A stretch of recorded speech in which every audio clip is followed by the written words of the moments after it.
Fantastique,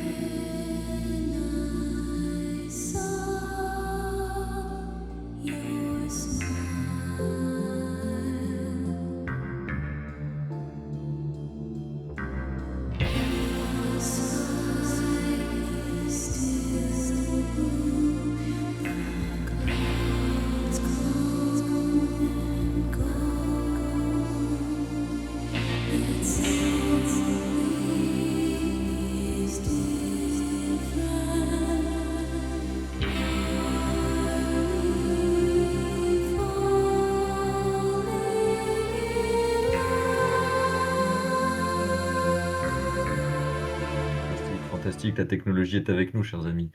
Bah écoutez, bonjour à tous, bienvenue pour cette matinale de Patrick Cohen sur la cathédrale. C'est quand même, c'est sportif, mais c'est toujours un exercice intéressant de faire des petites discussions, conférences le matin.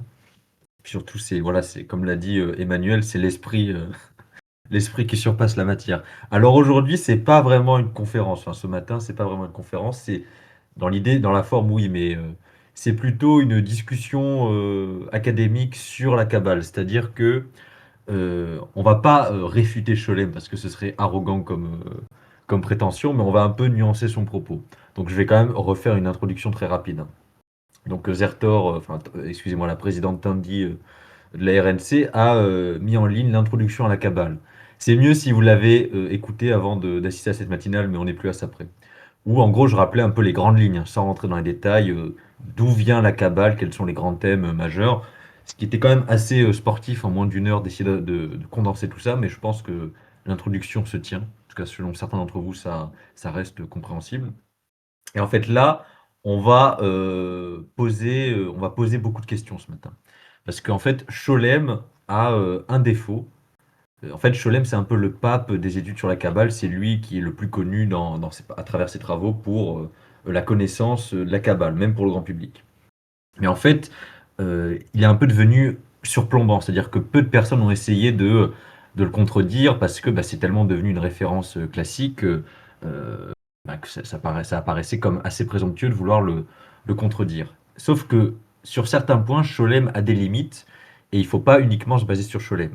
Et donc ce matin, j'aimerais faire une conférence entre deux approches. Donc celle de Scholem, notamment dans un de ses ouvrages particuliers que je vais présenter, Les Grands Courants de la mystique juive, qui est un peu sa synthèse sur la Kabbale, enfin une de ses grosses synthèses sur la Kabbale, qui part des débuts de la mystique juive dans l'Antiquité jusqu'à Sabbatai Tzvi et au hassidisme, donc au 18e, 19e siècle. Donc c'est un peu un tour d'horizon de la mystique juive en un peu plus de 500 pages, et un autre ouvrage ô combien plus comment dire, technique, à savoir La Kabbale, Nouvelle Perspective de Moshe Idel, paru en 1988. Alors Moshe Idel, ça n'est pas n'importe qui, puisque c'est littéralement lui qui a pris la succession de Gershom Scholem à la chaire d'études de la Kabbale à l'université hébraïque de Jérusalem. Donc c'est littéralement son successeur. Et c'est quelqu'un qu'il a connu personnellement.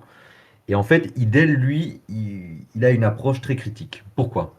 Parce que Scholem, en fait, pour lui, c'est un peu son intérêt, son défaut, il raisonne uniquement en historien. Et donc pour lui, il y a une continuité à essayer de démêler entre tous les grands courants de la Kabbale. Je vais donner un exemple. Par exemple, pour lui, il y a un lien très clair entre la Kabbale lourianique, donc de Isaac Luria, et le mouvement sabbatéen de Sabbatai Tzvi. Il y a un mouvement très clair. Pour lui, Nathan de Gaza, donc, qui était un peu le prophète de Sabbatai Tzvi, et les théologiens sabbatéens qui ont suivi, ont sciemment repris des éléments de la Kabbale de Luria. Moshe Idel, lui, il ne raisonne pas comme ça. Pour Moshe Idel, en fait, Scholem est intéressant, mais l'idée de trop raisonner en historien, de vouloir faire des liens entre chaque courant, ça a ses limites. Pour Moshe Idel, ce qui est plus intéressant, c'est d'adopter une démarche phénoménologique. Donc, c'est-à-dire de mettre l'accent sur les pratiques et les conceptions théologiques, théosophiques, je pourrais multiplier les adjectifs en hic, plutôt que sur la continuité historique entre ces grands mouvements d'idées. Je vais donner un autre exemple qui va un peu ouvrir le bal. L'un des grands, l'une des, comment dire, l'une des grandes thèses de Scholem, c'est de penser que les prémices de la Kabbale dans l'Antiquité, donc qu'on n'appelle pas encore Kabbale, parce que Kabbale c'est vraiment un terme plus approprié pour parler de la mystique juive à partir de l'époque médiévale, pour Scholem, il est clair que dès l'Antiquité, Il y a des traces de mystiques juives, avec notamment le Sefer Yetzira et d'autres livres, dont je parlais dans la première conférence. Et en fait, pour Scholem, c'est clair que cette mystique juive de l'Antiquité vient des gnostiques.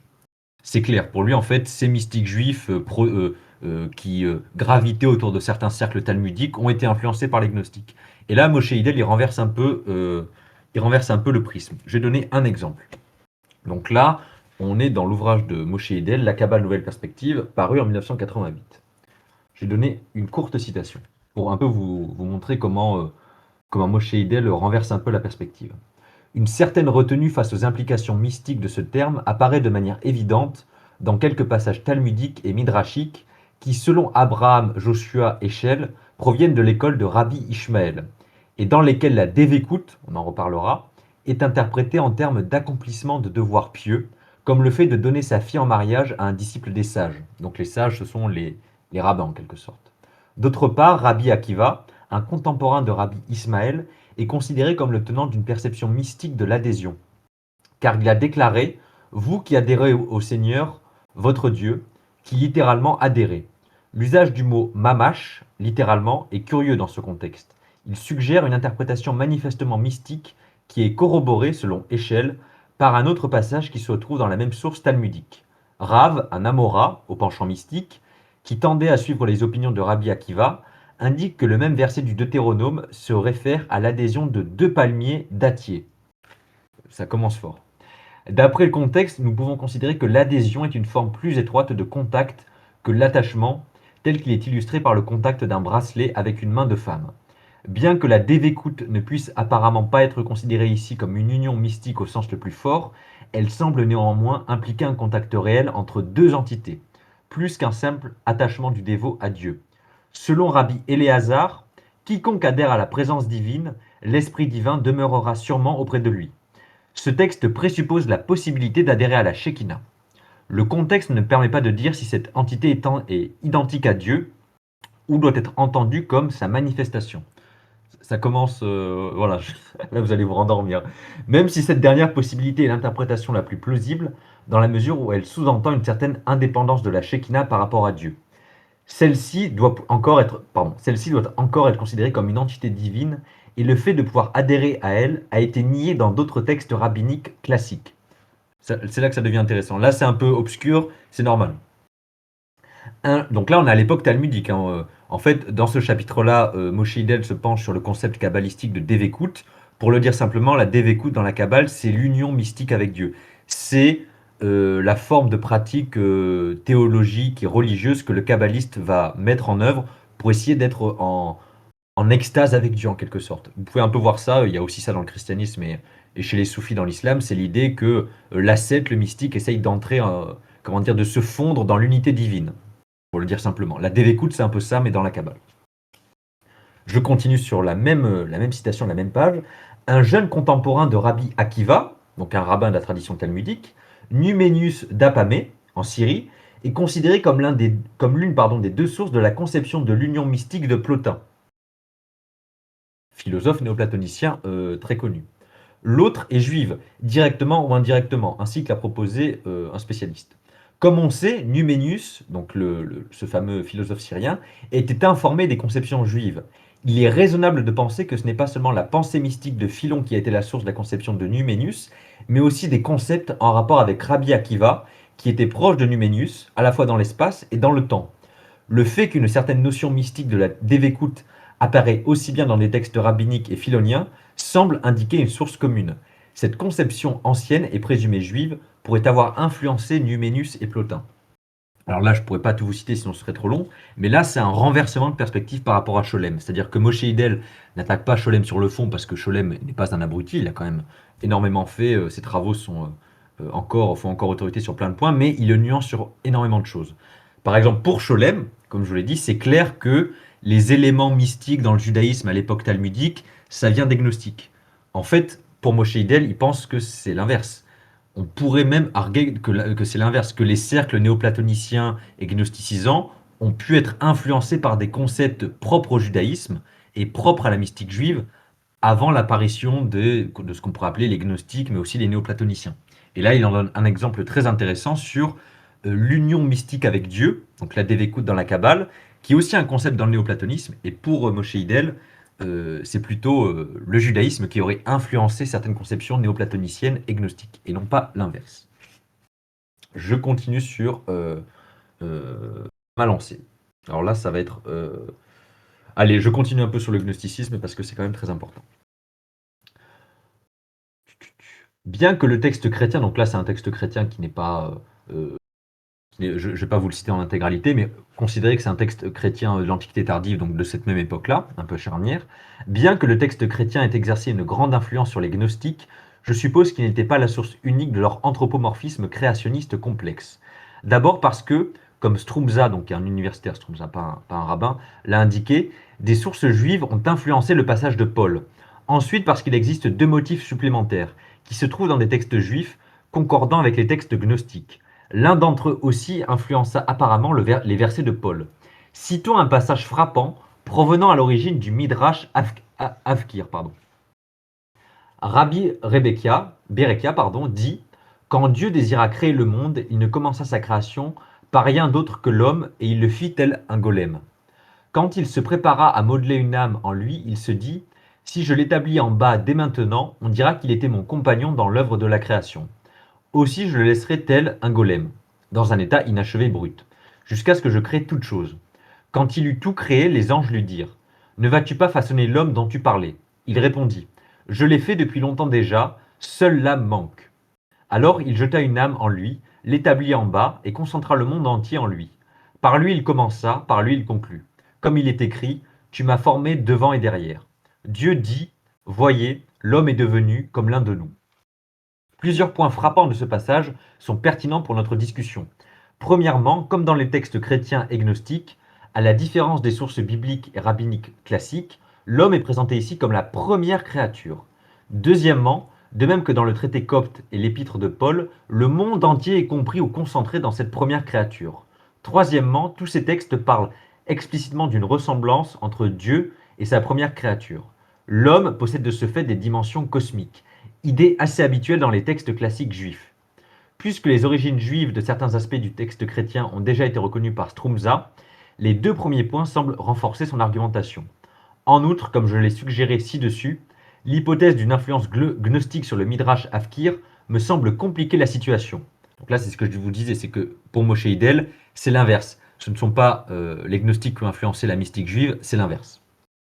Je vais continuer, ensuite je vais venir sur des passages beaucoup plus classiques. Je vous rassure, chers amis, j'attaque dur, mais après ça va être beaucoup plus terre à terre. En outre, comme je l'ai suggéré ci-dessus, l'hypothèse d'une influence gnostique sur le Midrash Avkir, donc un traité rabbinique, enfin midrashique, pardon, vous avez compris que c'est la même galaxie, me semble compliquer la situation. Plutôt qu'elle n'explique d'où procèdent les affinités entre les sources juives et les sources non juives.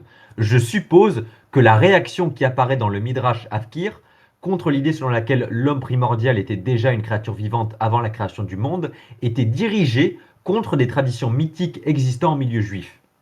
L'hypothèse selon laquelle nous devons considérer que toute critique contre une conception qui se retrouve par ailleurs dans un texte gnostique est une réaction contre des concepts étrangers me semble n'être qu'une explication possible. On peut également émettre l'hypothèse que certains midrashim ont été formulés en tant qu'élément d'une controverse interne à la pensée juive.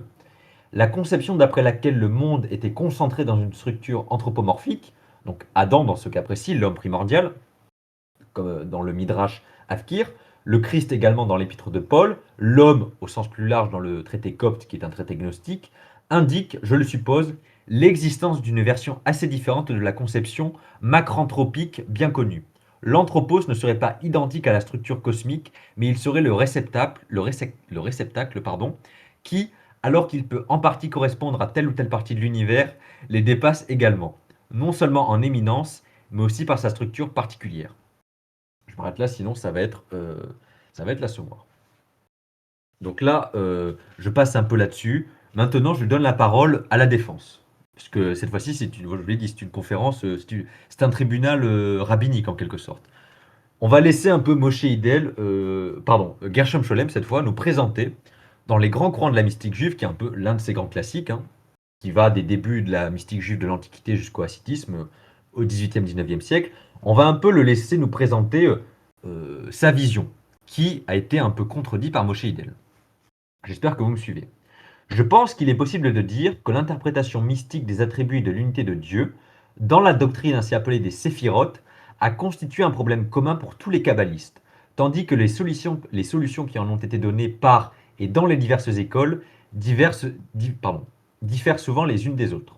De la même manière, tous les mystiques juifs, depuis les thérapeutes, dont la doctrine a été décrite par Philon d'Alexandrie, donc au 1er siècle de notre ère, jusqu'au dernier Acide, sont unanimes à donner une interprétation mystique à la Torah. La Torah est pour eux un organisme vivant, animé par une vie mystérieuse, qui bat et circule sous l'écorce de son sens littéral. Chacune des innombrables couches de cette région cachée correspond à une signification nouvelle et profonde de la Torah. En d'autres termes, la Torah ne consiste pas simplement en chapitres, en phrases et en mots. On doit plutôt la regarder comme l'incarnation vivante de la sagesse divine, pardon, qui envoie éternellement au dehors de nouveaux rayons de lumière. Elle ne représente pas simplement la loi historique du peuple choisi. Certes, la Torah est cette loi, mais elle constitue plutôt la loi cosmique de l'univers, telle que la sagesse de Dieu l'a conçue. Dans la Torah, chaque place des lettres, peu importe leur sens dans le discours humain, symbolise un aspect de la puissance créatrice de Dieu qui est à l'œuvre dans l'univers. Et précisément, de même que les pensées de Dieu, en contraste avec celles de l'homme, sont d'une profondeur infinie, de même, il n'y a pas une seule interprétation de la Torah dans le langage humain qui soit capable d'embrasser toute sa signification. Voilà, c'est un peu l'introduction, enfin on est littéralement dans l'introduction des grands courants de la mystique juive, et ça vous plante un peu le décor et ça fait quelques rappels. J'en viens maintenant à... Non, je vais peut-être le passer ce passage-là, ouais, ce serait un peu, vraiment beaucoup trop long, je pense. J'en viens directement au Zohar, parce que c'est ce que j'avais annoncé, comme ça ce sera plus court et ça m'évitera de m'éparpiller. Donc là, je vais un peu reprendre quelques éléments que Scholem donne dans sa présentation du Zohar, parce que je n'avais pas eu le temps de rentrer dans le détail dans la conférence d'introduction, et ce sera l'occasion de le faire maintenant. Donc la partie que je pensais faire, je la ferai, ça pourrait être une conférence à part en fait, parce que sinon ce serait beaucoup trop long. Et je veux que ça reste assez léger ce matin. Donc je vais tout simplement reprendre ce que Scholem euh, comment dire, nous indique dans sa présentation du Zohar. Et vous allez voir qu'il s'étend très longuement sur l'auteur et les discussions autour de l'auteur du Zohar. Donc en fait, la partie que je voulais vous faire, c'était sur Aboulafia, mais on garde ça pour une autre fois. Dans les années immédiatement après 1275, tandis qu'Abraham Aboulafia, donc celui dont je ne vous ai pas parlé, mais j'en parlerai une autre fois, exposait sa doctrine du kabbalisme prophétique en Italie, parut au cœur de la Castille un livre qui était destiné à éclipser tous les autres documents de la littérature kabbalistique par son succès. Sa renommée et l'influence qu'il exerça peu à peu, c'était le Sefer HaZohar, ou livre de la splendeur. Un fait nous permet d'évaluer sa place dans l'histoire du kabbalisme. Il est le seul ouvrage dans toute la littérature rabbinique post-Talmud à être considéré comme un texte canonique. Pendant une période de plusieurs siècles, il prit même rang auprès de la Bible et du Talmud. Toutefois, il n'obtint cette place unique que peu à peu. En effet, il fallut presque 2 siècles pour sortir le Zohar de l'obscurité relative de ses débuts et le mettre au premier rang de la littérature kabbalistique. En outre, il est probable que son auteur, quel qu'il soit, n'avait pas dans son esprit l'intention de composer un ouvrage d'un tel retentissement. Tout permet de conjecturer qu'en l'écrivant, le premier objet de l'auteur était simplement de trouver une expression adéquate à sa pensée. Son esprit se trouvait complètement plongé dans le monde de la pensée kabbalistique, mais la manière selon laquelle il traita le sujet porte l'empreinte de sa propre personnalité, bien qu'il ait essayé de restreindre son apport personnel. En tant qu'écrivain, il peut prétendre avoir réalisé son objet, car quel que soit le jugement que l'on porte sur la valeur de ce livre, celui-ci obtint indéniablement un immense succès. D'abord parmi les kabbalistes, et plus tard surtout, après l'exode d'Espagne, parmi tout le peuple juif. Pendant des siècles, le Zohar se présenta comme l'expression de tout ce qui était le plus profond et le plus totalement caché dans les retraits les plus intimes de l'âme juive. On raconte que Rabbi Phinéas de Corès, saint hassidique célèbre mort en 1791, avait coutume de louer et de remercier Dieu de ce qui n'était pas né quand le Zohar était encore inconnu au monde. Une semblable remarque venant d'un tel homme engendre la pensée suivante. Le Zohar est peut-être l'exemple classique de cette réaction mythique au cœur du judaïsme. Je l'ai déjà mentionné dans la première conférence. Je continue un peu sur ma lancée. Je pense que j'ai réussi à vous accrocher. De toute façon, j'ai 10 Zohar, donc c'est fini là. Vu qu'on est entre nous en matinée, vous pouvez m'envoyer des messages par écrit, je vous lis, hein, chers amis. N'hésitez pas à interagir. Le Zohar, donc là, je vais donner vraiment des détails sur le texte, parce que dans l'introduction, je n'avais fait qu'en parler brièvement, et à chaque fois qu'on en discute entre nous, on en parle, mais on ne parle pas du texte en lui-même, ça reste assez flou. Donc là, je vais donner les détails que Gershom Scholem nous donne. Mais je ne vais pas vous donner les détails avec le texte sous les yeux, parce que je n'ai que des extraits, parce que sinon, le Zohar est gigantesque en termes de quantité de manuscrits, c'est quasiment un Talmud à lui tout seul. Bref. Le Zohar est écrit sous une forme pseudépigraphique, on pourrait presque dire sous la forme d'un roman mystique. En soi, ce n'est pas un nouveau genre de style, car la forme pseudépigraphique, donc je rappelle pseudépigraphique, c'est l'idée de un auteur qui attribue la paternité de son œuvre à une figure majeure très connue. Je donne un exemple. Par exemple, c'est l'idée de mettre c'est l'idée, par exemple, vous êtes un auteur chrétien, vous écrivez un apocryphe et pour lui donner l'autorité, vous l'appelez Apocalypse de Paul, Apocalypse de Pierre, Ascension d'Isaïe, Évangile de Judas. Ça ne veut pas forcément dire que ce sont eux qui l'ont écrit, mais vous rangez derrière la paternité d'un auteur célèbre pour donner de la publicité à votre ouvrage. Bref. Donc c'est une forme qui est antérieure et qui avait déjà été employée par des kabbalistes. Déjà, les auteurs du livre Bahir, donc un texte mystique juif, se servaient de ce procédé et parlaient par l'intermédiaire d'autorités plus anciennes. Certains n'avaient que des noms fictifs comme Rabbi Amora ou Rabbi Rehumaï. Mais ni auparavant ni dans la suite, aucun kabbaliste n'a montré un tel désir, par le travail de son imagination, de chercher à se mystifier. Sur le fond d'un cadre palestinien imaginaire, on voit aller et venir le fameux maître de la Mishnah, Rabbi Simeon ben Yochai, avec son fils Éléazar, ses amis et ses disciples, discourant avec eux sur divers sujets d'ordre humain et divin. La méthode employée dans le Zohar est modelée sur celle du Midrash, c'est-à-dire, là où c'est possible, elle évite l'investigation théorique et laisse de côté la recherche systématique. Elle donne sa préférence au genre homilétique donc comme l'homélie en quelque sorte. Sa manière ordinaire de présenter une idée est d'élaborer l'interprétation mystique d'une sentence de l'écriture. Comme styliste, l'auteur a tendance à être verbeux et à traîner en longueur, en contraste avec le style concis et plein du véritable Midrash. Là où il emploie le style direct des anciens sages, il réussit généralement moins qu'eux à se faire comprendre. Souvent, plusieurs discours sont habilement travaillés sur le modèle d'une histoire assez longue. L'ensemble de ces discours, de ces histoires ou de ces monologues long ou court, forment un midrash à la Torah, au Cantique des Cantiques et au livre de Ruth. Mais parce que les parties de cet ensemble sont parsemées d'un choix de sentences scripturaires prises au hasard et arrangées au mieux pour servir de véhicule à la marche de la pensée de l'écrivain, l'ensemble lui-même est loin de constituer un réel commentaire. Donc là, vous vous rendez compte que la forme est assez, je ne vais pas dire bancale, mais assez floue, puisqu'on a un peu des espèces de midrash assemblés les uns à la suite des autres, sans volonté, et ça c'est très important à retenir pour comprendre le Zohar, sans volonté de systématiser la pensée ou les réflexions, ce qui rend le texte encore plus cryptique. Vous l'aurez compris.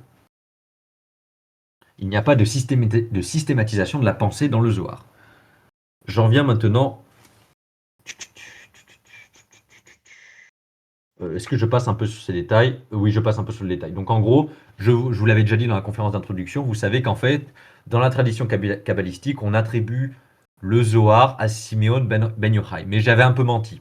Parce qu'en fait, les universitaires, déjà très tôt, se sont mis à douter. Scholem, quand il était jeune, pensait également que c'était Ben Yochai qui avait écrit le Zohar, mais il s'est mis à prouver que c'était l'inverse. Mais en fait, dès les premières décennies après l'écriture du Zohar, beaucoup de kabbalistes avaient déjà vu le poteau rose et avaient compris qui était le véritable auteur du Zohar. Et comme vous le savez, c'est Moïse de Léon, l'auteur quasiment certain du Zohar. En tout cas, c'est sûr que le texte date de son époque, c'est-à-dire XIIIe siècle, et non pas deuxième siècle. Voilà, donc là, je vais un peu vous lire la description du Zohar, comment le texte est découpé concrètement. On va un peu ici reprendre ce que Scholem nous dit sur le découpage du Zohar en plusieurs grandes parties.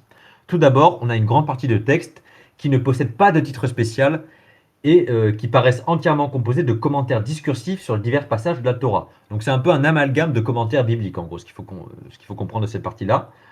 Et c'est un peu obscur. Ensuite, on a le Sifra d'Itsenyuta, ou livre de l'Arcane, un document de 6 pages seulement qui contient une sorte de commentaire sur les passages des 6 premiers chapitres de la Genèse qui forment une seule section dans la division synagogique de la Torah. Son style est très hermétique et obscur. Donc, et on n'est qu'au début. Ensuite, on a une partie que Scholem appelle, enfin, qui est dans le texte, hein, Scholem ne l'invente pas le découpage, qui est l'Hydra Rabbah, ou littéralement la grande assemblée. Sous ce titre, on a des insinuations et des allusions en forme d'oracle du chapitre précédent qui sont un peu développées et expliquées. Et dans cette partie-là, Siméon Ben Yochai rassemble ses fidèles disciples afin de leur révéler les mystères qui jusqu'à présent ont été cachés à leurs yeux. On a ensuite une autre partie qui s'intitule Hydra Zuta, ou Petite Assemblée. Ici, c'est la mort de Siméon Ben Yochai qui est décrite de la façon dramatique. Et l'on trouve rapporté le long discours dans lequel Siméon, donc Ben Yochai, expose les mystères de la grande Hydra et introduit en même temps de nouvelles spécifications. Donc c'est un peu la partie diégétique de l'ouvrage. Ensuite, on a l'Hydra d'Ibé Maskana, l'assemblée à l'occasion d'une leçon ayant trait à la section de la Torah sur le tabernacle. Et ce chapitre suit l'avant-dernière partie que je viens de vous traiter, sur les questions relatives à la mystique de la prière. Ensuite, on a une partie majeure qui est la partie sur les halot, qui est un type. Et halot, en fait, c'est une littérature mystique juive à part entière c'est un peu un style propre à la Kabbale. Et donc là, dans le Zohar, ça prend la description d'une description littéralement des 7 palais de lumière qui perçaient l'âme du dévot après sa mort, ou le mystique durant sa prière. Donc c'est un peu une description des 7 mondes lumineux que le maître kabbaliste peut percevoir. J'essaie de ne pas vous perdre. C'est un monde à part.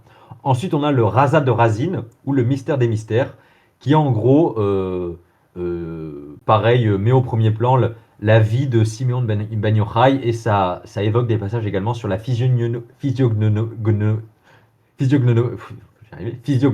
il est 8h30 du matin, et sur la chiromancie. On a également la partie Sava, S-A-V-A, qui veut dire le vieillard, littéralement en hébreu. Et c'est une histoire romantique centrée sur le discours d'un vieillard mystérieux. Donc c'est littéralement un vieil homme assez mystique et assez étrange, qui se présente devant les élèves de Simon Ben Yochai comme l'un des plus grands kabbalistes. Et c'est une espèce de fiction littéraire. Ensuite, on a la partie Yenuka, qui est littéralement l'enfant. Et c'est l'histoire d'un enfant prodige et de son discours sur les mystères de la Torah et sur les actions de grâce après les repas. C'est intéressant également. On a la partie Rav Metifta, le chef de l'académie. Et en fait, cette partie-là, c'est un peu la description d'un voyage visionnaire à travers le paradis, effectué par des membres du cercle de Ben Yochai. Ensuite, on a le Sitré Torah, les mystères de la Torah, où en fait on a des interprétations très allégoriques et mystiques sur certains passages de la Torah, avec des tendances à la théosophie, à la psychologie mystique. Ensuite, on a ce qu'on pourrait appeler ce qui s'intitule littéralement le Matnitin, c'est-à-dire Mishnot et Tosefta. Donc, ce sont des chapitres qui essayent en fait de suivre le style des compilations halachiques du Talmud. Donc, la halacha, c'est la partie juridique du Talmud. C'est peut-être la seule, d'ailleurs, l'un des rares passages du Zohar qui donne la part belle à des considérations plus juridiques, mais ça reste assez limité. Ensuite, on a le Zohar du Cantique des Cantiques, qui en fait est un assemblage de commentaires dans la pure veine kabbaliste sur les premiers versets du Cantique de Salomon, avec de nombreuses digressions par rapport à la ligne générale du Cantique des Cantiques. Ensuite, on a le Kav Amida, le cordeau mystique de la mesure, qui est une interprétation assez fouillée de la signification du chapitre 6 du verset 4 du Deutéronome, le Shema Israël. Le fameux Shema Israël, très important dans le monde juif. Ensuite, on a le Sitré Otiot, les mystères des lettres, qui est un monologue kabbalistique par Ben Yochai sur les lettres qui composent les noms de Dieu et sur les origines de la création. On a un commentaire quasi obligé dans la littérature kabbalistique sur la vision de la Merkaba dans Ézéchiel, si vous avez écouté la première conférence, vous savez que c'est un thème majeur. Ensuite, on a un Midrash Anélam sur le livre de Ruth, c'est littéralement un Midrash sur le livre de Ruth. Ensuite, on a le Raya Mehemna, le berger fidèle, qui est une interprétation kabbalistique des commandements et des défenses de la Torah. Et ça, en fait, c'est pas une partie écrite par Moïse de Léon. C'est-à-dire que le Raya Mehemna et les Tikkun Zohar, ce sont 2 additions qui ont été rajoutées dans les éditions ultérieures du Zohar, mais en fait, c'est quasiment sûr. C'est Scholem qui l'a prouvé, pour le coup, ça n'a pas été contredit parce que je pense qu'il avait bien vu, il avait quand même l'œil sur les compositions éditoriales. Ça a été ajouté après, peut-être par des disciples de Moïse de Léon ou par des kabbalistes proches de lui, mais ça n'est pas de sa main. Mais ça a été ajouté dans les éditions ultérieures du Zohar. J'en viens maintenant au langage, enfin à la langue littéralement et au style du Zohar. Donc le Zohar est écrit en araméen. Tous les 18 chapitres que je viens de vous énoncer sont écrits en araméen, et c'est une remarque assez importante car cet araméen n'est pas une langue vivante que Siméon Ben Yochai et ses amis, dans la première moitié du 2e siècle de notre ère, auraient pu parler. Et c'est aussi l'indice qui montre que ça n'a pas été écrit ou que ça n'a pas été trouvé, et que ce n'est pas un ouvrage qui date du deuxième siècle, parce que l'araméen du Zohar n'est pas un araméen crédible du deuxième siècle. En fait, on voit très bien, et je vais le résumer sans citer, sinon ce serait trop long, Scholem montre très bien et le voit très bien qu'en fait, c'est un araméen de quelqu'un qui a été plongé dans la littérature talmudique et kabbalistique et qui a essayé de singer l'araméen du Talmud. Mais que ça n'est pas l'araméen authentique d'un homme du deuxième siècle, en fait, pour le dire assez simplement. Je ne vais pas rentrer dans les détails sur la phraséologie, sinon ce serait trop kabbaliste pour le coup. J'en viens maintenant aux sources du Zohar. Alors, comment dire je vais un peu citer Scholem ici. Donc, bien sûr, il revient sur l'importance qu'a eu la littérature talmudique pour la composition du Zohar. C'est évident, je pense que vous l'avez compris. C'est les commentaires même du Talmud postérieur. On a également Rashi, très important. Pour Scholem, l'auteur du Zohar, donc Moïse de Léon, connaissait Rashi et s'est inspiré des commentaires bibliques de Rashi, de certains en tout cas. Et là, je donne la parole un peu à Scholem. Parce que là, c'est très intéressant, ça nous plonge un peu dans le monde de la Kabbale du XIIIe siècle. À ceci, l'on peut ajouter, donc après la description des sources talmudiques et bibliques, l'on peut ajouter qu'il s'est beaucoup servi de la littérature du XIIIe siècle, à la fois la littérature hassidique et kabbalistique. En particulier, il a puisé librement dans les écrits publiés par l'école des kabbalistes, dont le centre était la petite ville catalane de Gérone, un grand centre de la Kabbale de l'époque, et qui, entre les années 1230 et 1260, fit plus que tout autre groupe pour unifier et consolider les éléments féconds et vivants dans le kabbalisme de l'Espagne. Il n'y a aucun doute que les écrits d'Ezra ben Salomon, d'Azriel et de Moïse ben Nachman, la figure principale de ce groupe, l'influencèrent non seulement d'une façon générale, mais aussi dans certains détails particuliers de sa propre doctrine. La source la plus tardive qu'on puisse constater d'un terminus technicus très important, adopté par le Zohar, est le Ginat Egoz, le jardin des noix de Joseph Gicatilla, qui fut écrit en 1274. Donc Joseph Gicatilla, référence majeure de la Kabbale du XIIIe siècle, un très grand kabbaliste, très connu, très apprécié. Ce livre est la source du terme employé pour décrire le point primordial ou le centre mystique qu'on rencontre dans des parties très séparées du Zohar. Il explique aussi la manière très originale selon laquelle la conception du point primordial est liée à celle de la Torah primitive conçue comme la sagesse de Dieu. Je passe un peu là-dessus. Est-ce que je continue? Oui, je vais continuer un peu. Donc maintenant, j'en viens un peu à l'auteur. Et je vais conclure cette partie là-dessus. Et ensuite, je vais lentement m'acheminer vers la fin parce que c'est une conférence assez courte. C'est un peu un débat dans le débat. Donc là, en fait, Scholem va revenir sur l'auteur. Parce qu'en fait, c'est là aussi où Moshe Idel et Scholem partagent un point. Et c'est là où Moshe Idel montre que Scholem pouvait avoir certains égards des tendances à essayer de psychologiser les kabbalistes. Parce qu'en fait, Moshe Idel nous rappelle qu'à part quelques très rares exceptions de lettres, on ne peut rien glaner de la vie des auteurs de ces traités kabbalistiques, comme le Zohar, à partir de leurs œuvres en fait.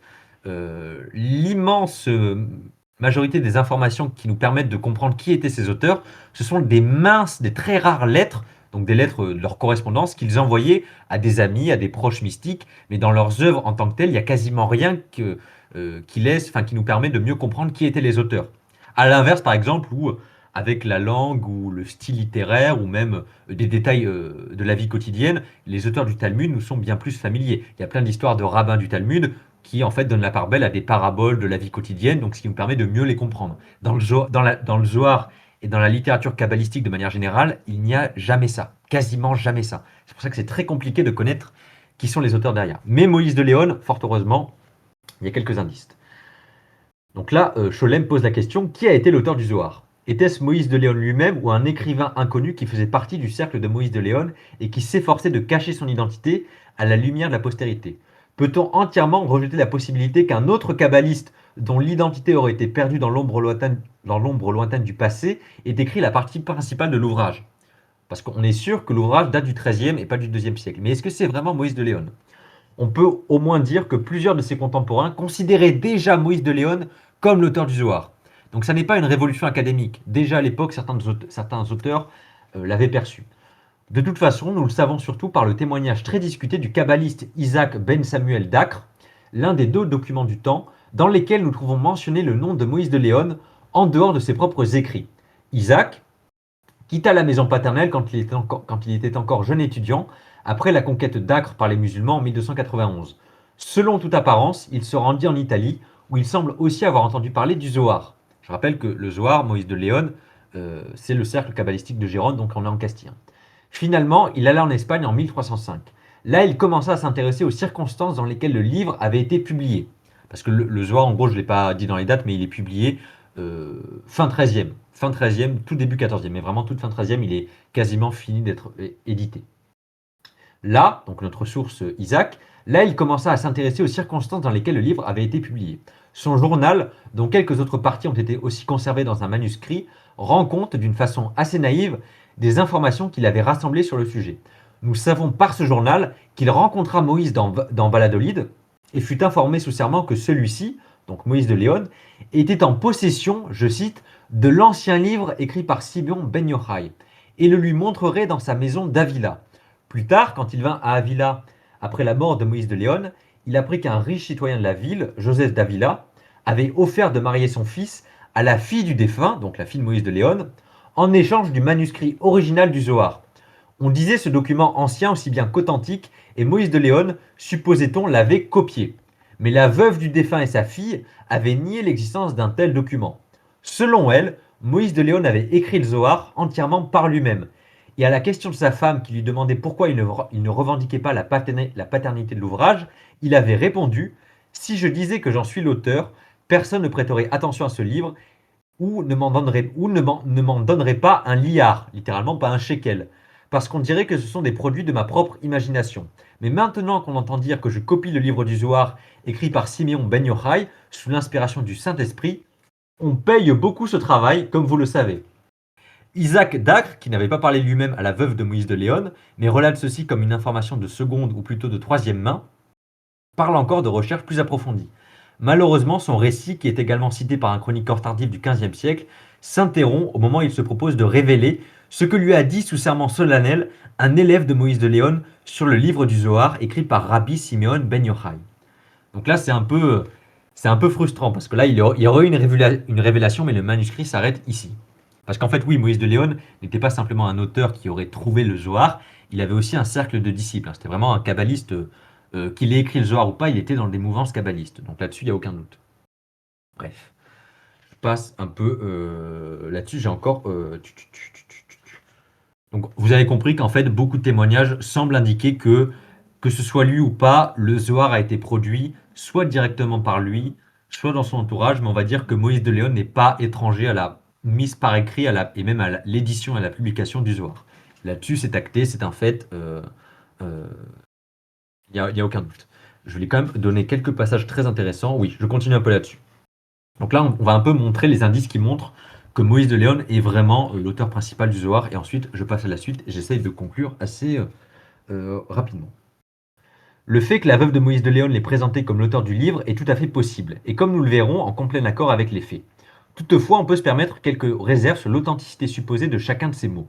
Une chose est certaine, la relation réelle entre le Zohar et les autres écrits de Moïse de Léon est l'inverse de celle que prétend Graetz, qui est un universitaire antérieur à Scholem. Une analyse détaillée de tous les livres écrits sous son propre nom montre qu'ils présupposent tous, donc les écrits de Moïse de Léon hors Zohar, qu'ils présupposent tous l'existence du Zohar comme un travail achevé. Et leur but évident est de préparer les lecteurs à sa publication, d'abord avec discrétion et peu à peu avec une insistance croissante. Il semble que ces ouvrages avaient l'intention de préparer le terrain pour la publication de ces copies du Zohar auxquelles Moïse de Léon a consacré la meilleure partie des 12 dernières années de sa vie. Car il est difficile de croire qu'il aurait pu travailler beaucoup à copier dans les 7 années, entre 1286 et 1293, durant lesquelles il était occupé à produire des écrits hébreux, dont la seule partie conservée approche d'un millier de pages. Il est intéressant de noter comment les citations du Zohar furent progressivement introduites, avec une fréquence et une exactitude toujours croissantes au cours de ces 7 années.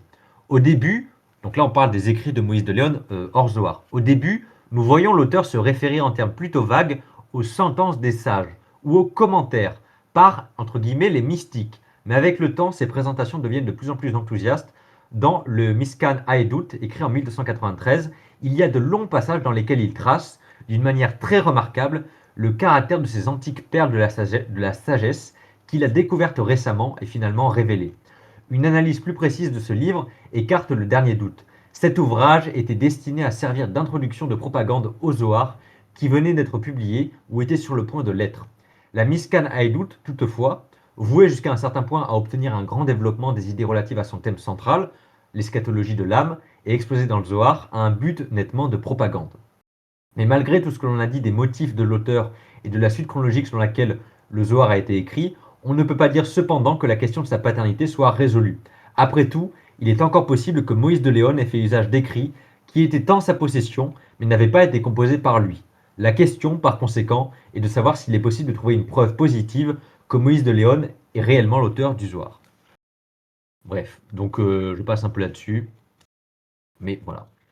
Le Zohar, on va un peu le laisser de côté. N'hésitez pas à me dire si vous êtes un peu, euh, si vous en avez un peu marre. Mais en tout cas, je ne lis pas les passages sur la suite parce que ce serait beaucoup trop long. Mais retenez que la paternité est quand même, voilà, elle n'est pas inventée, elle n'est pas tirée de derrière les fagots, pardon.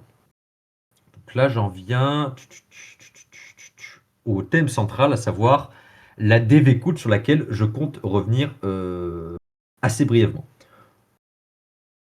Attendez, est-ce que je reviens sur la dévécoute ou est-ce que j'avais encore autre chose à dire? Je crois que j'avais autre chose à dire. Je termine encore une fois un tout petit peu sur le Zohar et à promis, après j'essaye de conclure assez rapidement parce que je voulais citer sur ce passage très très court. On est chez Scholem, on n'est pas chez Idel parce que c'est un thème majeur de la Kabbale aussi, mais j'ai pas le temps de l'aborder, je l'aborderai en détail peut-être un jour. C'est sur les liens entre mystique kabbaliste et symbolique sexuel. Pour répéter ce que j'ai dit auparavant, le symbolisme sexuel du Zohar reflète l'influence de deux tendances différentes. Dans la mesure où il montre une attitude positive envers la fonction de la vie sexuelle, dans les limites prescrites par la loi divine. On peut dire qu'il représente un caractère profondément juif. La chasteté est vraiment l'une des valeurs les plus hautes du judaïsme. Joseph, qui par sa chasteté a maintenu le pacte, est regardé par le Midrash et la Kabbale comme le prototype de l'homme droit, le vrai zaddik. Mais à aucun moment l'ascétisme sexuel ne fut élevé à la dignité d'une valeur religieuse et les mystiques ne font pas exception. Le premier commandement de la Torah, soyez féconds et multipliez-vous, était trop profondément ancré dans leurs esprits. Le contraste avec d'autres formes de la mystique est assez frappant pour qu'il soit digne de le mentionner. La mystique non juive, qui glorifia et propagea l'ascétisme, finit quelquefois par transplanter l'érotisme dans la relation de l'homme à Dieu. Le kabbalisme, d'autre part, fut tenté de découvrir en Dieu lui-même le mystère du sexe. Pour le reste, il rejeta l'ascétisme et continua de regarder le mariage non pas comme une concession à la fragilité de la chair, mais comme l'un des mystères les plus sacrés. Chaque vrai mariage est une réalisation symbolique de l'union de Dieu et de la Shekinah. Dans un traité sur l'union de l'homme et avec la femme, qui fut attribué plus tard à Nachmanide, Joseph Gikatila a donné une interprétation similaire de la signification mystique du mariage. Les kabbalistes ont déduit de Genèse chapitre 4 verset 1, et Adam connu Ève, sa femme, que connaître signifie toujours la réalisation d'une union, que ce soit celle de la sagesse ou de la raison et de l'intelligence, ou celle du roi et de la Shekinah. Ainsi, la connaissance elle-même a reçu une qualité érotique sublime dans ce nouveau système gnostique, et on insiste souvent sur ce point dans les écrits kabbalistiques. Je passe un peu après sur d'autres symboliques de, de Moshe Hidel qui développent également sur le Zohar, mais pour le coup, ils sont assez en accord, en fait, Moshe Hidel et Sholem là-dessus. Je cite un passage sur la dévécoute, et ensuite j'apporte mes conclusions, et je termine, comme ça je ferai moins d'une heure. Alors, on en était... Voilà, exactement. Je retrouve mon passage pile au bon moment. Donc là, je vais un peu développer très brièvement sur le concept de dévécoute. Je vous l'ai dit, la dévécoute, dans le monde kabbaliste, c'est le mystique qui recherche l'union avec Dieu. Et cette union-là, ça reste assez flou de savoir comment elle est atteinte. Puisque c'est quelque chose qui existe également dans d'autres religions. Pensez aux mystiques chrétiens de l'Espagne catholique rigoriste, il y a une forme de recherche de l'union avec Dieu assez radicale. Chez les soufis, d'une autre manière, il y a une recherche de l'union du mystique avec Dieu. L'idée, quelque part, comme chez les néoplatoniciens, que l'individu, que le philosophe, le mystique, le kabbaliste, quelque part, se fondent dans l'unité divine. C'est un peu ça l'esprit, l'idée que l'esprit du mystique rejoigne l'esprit de Dieu. Bref, et donc dans la Kabbale, on appelle ça la dévécoute. Mais il y a quelques spécificités propres à la Kabbale. Donc on va un peu lire ce que Scholem nous dit sur la dévécoute. Scholem qui a écrit bien avant Moshe Hidel, je le rappelle. Rien ne me semble mieux exprimer ce sens de la distance entre Dieu et l'homme que le terme hébreu qui, dans notre littérature, est généralement employé pour ce qu'on appelle autrement unio mystica. Donc l'union mystique, je pense au mot dévécoute, qui signifie adhésion ou le fait d'être uni à Dieu. Cela est regardé comme le but ultime de la perfection religieuse. Devekut peut être l'extase, mais sa signification est beaucoup plus large. C'est un perpétuel être avec Dieu, une union intime et une conformité de la volonté humaine et divine. Cependant, même les descriptions enthousiastes de cet état d'esprit, qui abondent dans la dernière littérature hassidique, gardent un sens net de la distance, ou si vous préférez de l'incommensurabilité. Beaucoup d'écrivains placent délibérément le Devekut au-dessus de toute forme d'extase qui cherche l'extinction du monde et de soi dans l'union avec Dieu. Je ne nierai pas qu'il y ait eu aussi des tendances opposées. On peut trouver une excellente description de la tendance vers un pur panthéisme, ou plutôt vers un akosmisme, dans un roman yiddish bien connu, Haïm Grawitzer, d'un certain Schneerson d'ailleurs. Voilà. Enfin, l'un des chefs les plus fameux du hassidisme lituanien, Rabbi Aaron Halevi des Staro-Céliers, peut être classé parmi les akosmistes. Mais je maintiens que de telles tendances ne sont pas caractéristiques de la mystique juive.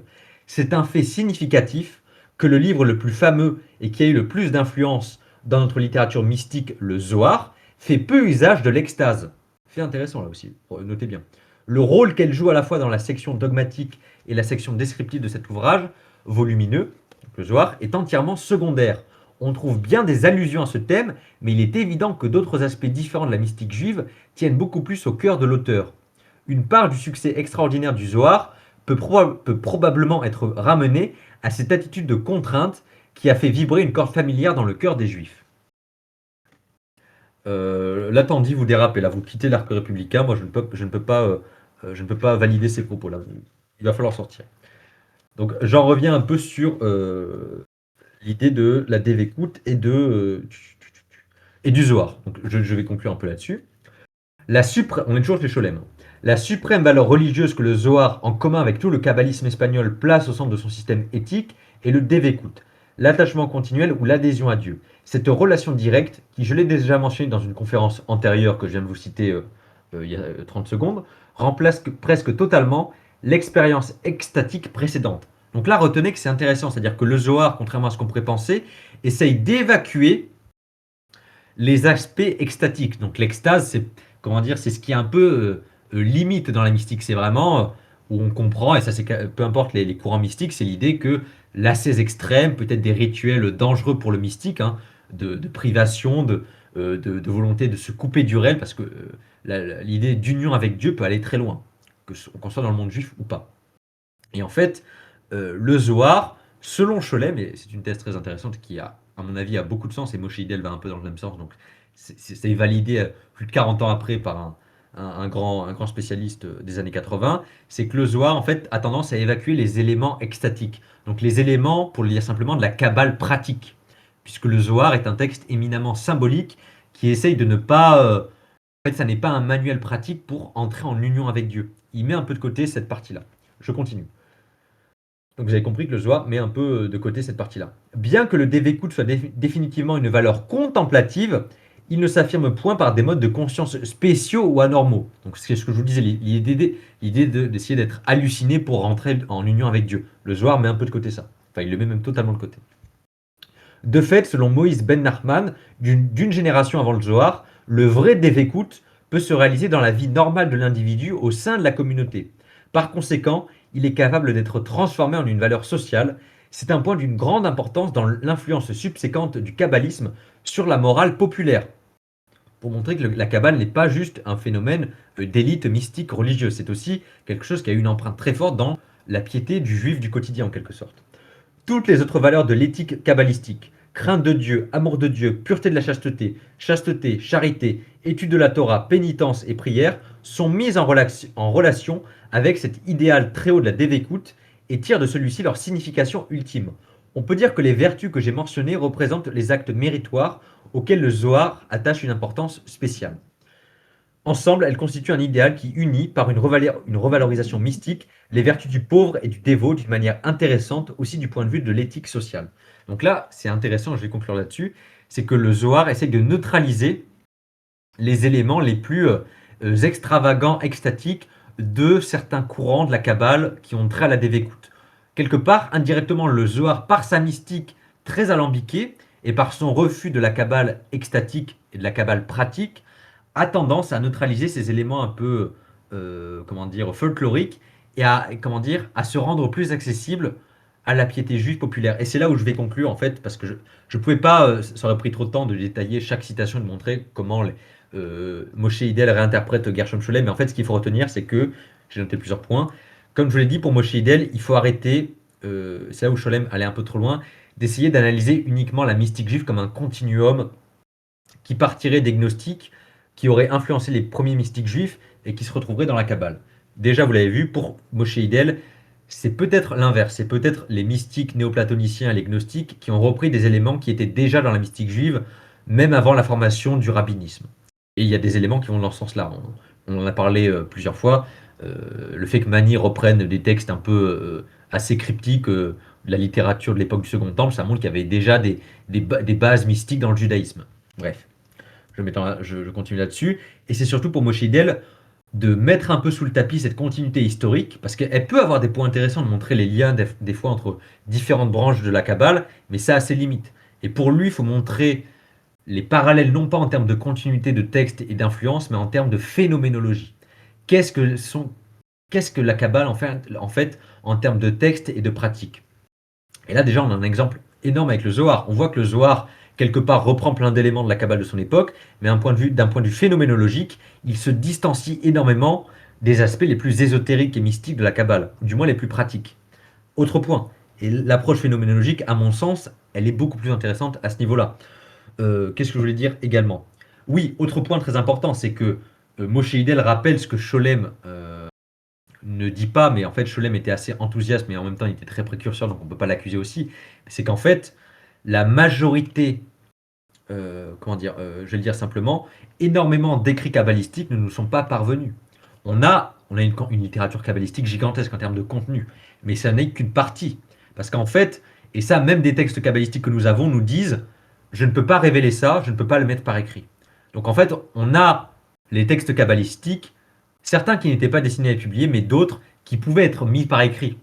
Et je rappelle que pour beaucoup, même si on a des influences dans la piété populaire, c'était des cercles intellectuels assez fermés qui débattaient entre eux, qui avaient des liens de par tout le monde juif, hein, de la Babylonie jusqu'à l'Espagne, donc là-dessus il n'y a aucun problème, mais c'était des cercles, c'était des communautés. Et en fait, même dans certains textes kabbalistiques, et ça Moshe Hillel a raison de le rappeler, et c'est là où il met un peu Scholem face à ces contradictions, dans certains textes, on a des mystiques qui disent je ne pourrais pas mettre ça par écrit, ça ne doit pas être mis par écrit, ça doit être révélé de maître à disciple par l'oral uniquement. Et du coup, donc, on a des écrits qui ne nous parviennent pas, avec peut-être des conceptions théologiques qui ne nous sont pas parvenues, et surtout peut-être des pratiques qui ne nous sont pas parvenues. L'extase avec Dieu, la dévécoute, il y a sans doute des pratiques qui nous sont inconnues sur comment les mystiques juifs cherchaient à atteindre cet état d'extase dans l'union avec Dieu. Autre point intéressant, dans des textes kabbalistiques que Moshe Hillel cite, il est écrit noir sur blanc, où un maître dit, ou écrit plutôt, ou plutôt il est rapporté qu'un maître aurait dit, je n'enseignerai pas ça à ce disciple, donc que ce soit par l'oral, parce que l'enseignement reste majoritairement aussi par l'oral, même s'il y a un peu d'écrit, je n'enseignerai pas à ce disciple, non pas parce qu'il n'est pas juif, non pas parce qu'il n'est pas sérieux, parce qu'il n'est pas pieux, vous ne devinerez jamais pourquoi, parce qu'il a moins de 40 ans. Déjà aussi, ça vous montre le côté, c'est une initiation sur toute la vie. Donc voilà, Moshe Hillel est très important là-dessus pour nous rappeler les lacunes et sur l'idée de ne pas se dire on a compris toute la Kabbale parce qu'on a les textes qu'on a et ces textes-là sont suffisants pour brosser l'histoire de la Kabbale tellement ils sont longs. Et en fait, Moshe Hillel remet un peu les pendules à l'heure. On dit oui, peut-être que les textes que sont là sont gigantesques parce que le Zohar, rien que le Zohar à lui seul, c'est gigantesque et le Zohar, c'est une partie importante, mais une partie seulement de la littérature kabbalistique. Mais c'est la partie qui est révélée, qui est révélable donc. Il y a sûrement toute une partie qui ne nous est pas accessible, qui existe peut-être encore ou qui a été détruite. Et ça met aussi de côté l'enseignement oral. Alors, est-ce que j'avais d'autres choses à dire ou est-ce que je radote Je crois que je vais... euh, moi, rendre l'antenne, jamais de la vie, monsieur, jamais de la vie. Allez, je cite un dernier passage de Moshe Hillel et ensuite je coupe, chers amis, je pense que ce sera bon, ça fera pile 1 heure. Donc là, c'est Moshe Hillel qui parle du Zohar. Mais il ne contredit pas Scholem, c'est plutôt il donne une autre interprétation. Parce qu'en fait, Moshe Hillel, dans cette optique phénoménologique, dans son ouvrage, il n'y a pas de succession historique. C'est pas la mystique juste de l'Antiquité, le Zohar, la Kabbale lourianique, sa bataille de vie, le hassidisme, merci au revoir, comme Scholem le fait tout le temps. Dans Scholem, c'est tout le temps chronologique. Moshe Hidel, c'est phénoménologique, théologique, philosophique et surtout, autre adjectif très important, théosophique.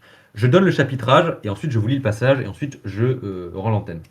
Chapitre premier. Donc là, c'est Moshe Hidel, La Kabbale Nouvelle Perspective, 1988. 6 ans après la mort de Scholem. Chapitre premier. Remarque sur l'étude de la Kabbale. L'étude de la Kabbale depuis la Renaissance, la recherche juive au 19e siècle en Europe occidentale, la recherche sur la Kabbale au 20e siècle. Chapitre 2. Observation méthodologique, difficulté quantitative. Le matériau perdu, le problème de la transmission orale, une estimation de l'approche phénoménologique entre chercheurs et mystiques, le mysticisme juif en tant que doctrine expérientielle, la Kabbale, une répercussion gnostique, estimation pour une reconstruction. Chapitre 3. Les variétés de Dévécoute dans le mysticisme juif, Dévécoute, un aperçu historique, la Dévécoute, les influences néoplatoniciennes, l'adhésion de la pensée, la Dévécoute dans la Kabbale et le hassidisme, la Dévécoute comme méditation, la Dévécoute et la théurgie. Chapitre 4, l'union mystique dans le mysticisme juif. Je passe un peu la suite sinon ce sera un peu trop long. Chapitre 5, les techniques mystiques. Chapitre 6, la théosophie kabbalistique. Monade, décade et anthropos. Chapitre 7, la théurgie juive ancienne. Chapitre 8, la théurgie kabbalistique. Chapitre 9, l'herméneutique kabbalistique. Chapitre 10 et dernier chapitre, de l'ésotérisme juif à la philosophie européenne, profil intellectuel de la Kabbale comme facteur culturel. Allez, je lis la dernière citation et après j'arrête, sinon ce sera trop long. Cependant, donc là c'est Moshe Hidel qui écrit, le passage ultime du Zohar n'est pas la simple compréhension de la condition qui mène à la perfection. Alors que le symbolisme peut effectivement inviter quelqu'un à la contemplation, le fait qu'il devienne sensible à certaines idées anthropologiques et théosophiques ne change pas l'homme. Afin d'acquérir sa propre perfection et de la faire acquérir à la divinité, il doit agir convenablement. Autrement dit, le but même du processus exégétique n'est pas atteint. L'aspect expérientiel de l'appréhension de l'exégèse zoharique est donc seulement le premier pas vers le but ultime. La compréhension est, pour le kabbaliste, une invitation inévitable à l'action, car autrement le mal n'atteint pas le statut d'homme. Et de plus, il ne peut pas accomplir l'action théurgique destinée à influencer les vies supérieures. La définition de l'homme est fournie dans un contexte très particulier. Comment comprendre l'occurrence du mot Adam dans le verset si tout homme d'entre vous, pardon, si tout homme d'entre vous apporte une offrande au Seigneur. Point d'interrogation. Le symbolisme fait donc partie de l'approfondissement de la compréhension de l'activité humaine, orientée vers le monde supérieur, et n'est pas seulement la révélation d'une signification statique projetée sur certains mots. Dans ce cas spécifique, nous pouvons distinguer trois étapes distinctes. La compréhension de la signification théurgique et théosophique du verset, l'acquisition du statut d'homme, à savoir un mode de vie permanent avec sa femme. De même qu'en haut, deux séphirotes doivent être ensemble. Enfin, en tant qu'homme parfait, il s'agit de provoquer l'harmonie divine par l'accomplissement des commandements. Comme nous le verrons plus loin dans la parabole du palais et de la jeune fille, selon le Zohar, même la pénétration des profondeurs du texte biblique possède un aspect expérientiel, donc un aspect pratique. La seconde étape ici, devenir un homme, ne doit pas être considérée comme la réalisation d'une perfection statique, mais comme une dynamique qui doit être cultivée dans la relation à la femme. Revenons au passage suspensionné. Son sens obvi est simple et évident. Le Seigneur est grand et, assertion distincte, sa montagne est située dans sa ville sainte. Il s'agit là d'une évaluation théologique, inconditionnelle et absolue. Celle-ci indique que la montagne sacrée est située géographiquement dans la ville sacrée. Il n'est pas même fait allusion au rapport entre la grandeur de Dieu et la sacralité de la montagne. Ces deux énoncés théologiques peuvent aisément être compris isolément, et je suppose ainsi aussi que ce verset n'a nullement l'intention de décrire une dynamique quelconque entre Dieu et sa ville. Bien que la conception biblique de la ville sacrée comme ville de Dieu soit explicite, aucun modèle de rapport dynamique ne découle de cette assertion. La ville est élue à jamais. Le modèle du rapport est vertical. La sainteté divine est imposée à une entité matérielle, qui est métamorphosée en un site sacré. Le Zohar bouleverse radicalement ce modèle. Le rapport vertical est transposé sur le plan divin, où il peut maintenant être regardé comme horizontal, celui de deux entités sexuellement différenciées. Moi, je m'arrête là, sinon ce sera trop long, chers amis, ce sera trop assommant. Je pense qu'on va rendre l'antenne sur le symbolisme du Zohar, mais en fait, après, ça développe en fait sur des jeux de mots bibliques. Bref, mais c'était un peu pour vous donner aussi un dernier aperçu de la plume de Moshe Hidel, qui est quand même beaucoup plus technique que celle de Gershom Scholem. Donc voilà. Petite conférence de la matinale de Saint-Augustin, petite matinale détente, à la cool. Je vous rends la parole, chers amis, et j'espère que le café a été bon. Moi, je prends une pomme. Je mange la pomme. Je vous entends Si, pas, chers très, amis. très intéressant, très intéressant. J'ai une petite question du coup, dans le Zohar, ça se présente, enfin, je veux dire le texte, il se présente comment? C'est quoi des midrash, des dialogues, des paraboles, Les deux, enfin les trois même, Ouais, avec différentes parties qui se suivent plus ou moins, mais l'immense majorité, ce sont des récits midrashiques, et le reste, c'est beaucoup de gloses sur le cadre imaginaire de Ben Yochai, parce qu'il faut bien attribuer le livre à quelqu'un, donc il faut le mettre en scène. Très intéressant, j'ai pas eu le temps de le citer. En fait, on voit, pas dans des protos du Zohar, mais dans d'autres textes de Moïse de Léon, avant le Zohar, qu'il avait déjà commencé à mettre par écrit comment dire, des paraboles qui ressemblent au Zohar, et qu'au début, il l'attribuait à d'autres rabbins. Et c'est plus tard qu'en fait, ces sentences ont été mises et remodelées ont été attribuées pardon, à Simeon Ben Yochai, mais au début, il ne savait pas vraiment quoi faire. Dans d'autres écrits de Moïse de Léon, on voit ça, antérieur au Zohar.